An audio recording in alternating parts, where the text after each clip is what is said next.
Many of you won't see it yet, but people like Candace Owens and Tuck, they're preparing people for the biblical Antichrist by influencing people to believe that Islam in itself is a religion of peace and that they shouldn't be held accountable for ISIS, Hamas. Take a listen to this and then I'm going to go deeper into Islamic eschatology. Hamas, ISIS, all of these people are just so conveniently, these terror groups are so convenient in helping Israel expand its borders. We know that now. We're aware of these operations that you're running and constantly blaming it on Muslims, radical Muslims. The propaganda to make me afraid of Muslims. I can't even imagine being a Muslim growing up after 9/11 in America because I know how I felt about them. And I was young. I was 11 years old.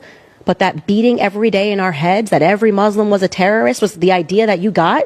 Now, I obviously can't play the whole clip because Instagram only allows me 3 minutes, but you get the gist of what's being said. And before I continue, let me make this disclaimer. Is every single person that says that they're a Muslim bad? No, they're not.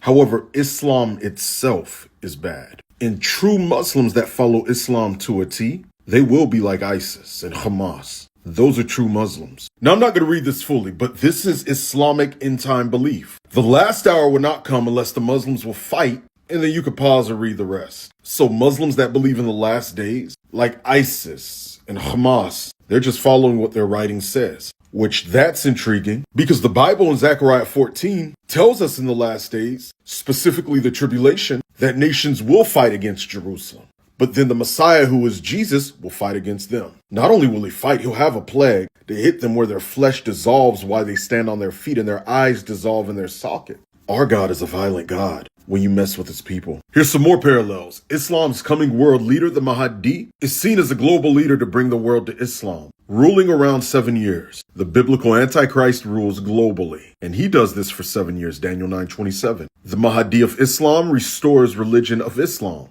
The Antichrist does the same. Islamic hadiths say that the Mahdi will make peace treaty. Come on, guys, we already know the Antichrist makes a peace treaty, Daniel 9:27. The Mahdi is said to rule from Jerusalem. The Antichrist rules from Jerusalem. In Islam, they behead opponents. The kingdom of the Antichrist, Revelation chapter 20, verse 4, beheads Christians. Islam's savior is the biblical Antichrist. To make it worse, Islam teaches that the Jewish Messiah is their version of the Antichrist. They teach he'll claim to be God, he'll demand worship, he'll raise the dead, perform miracles, have Christians and Jews to follow him. Who does that sound like? About 70% of what they say about Dajjal matches our Jesus. In other words, conditioning people to be against Jesus. Hit follow for more. This month's class, we're teaching on biblical wealth, breaking poverty, accessing God's provision for you, and more. Click the link in my story or bio to join.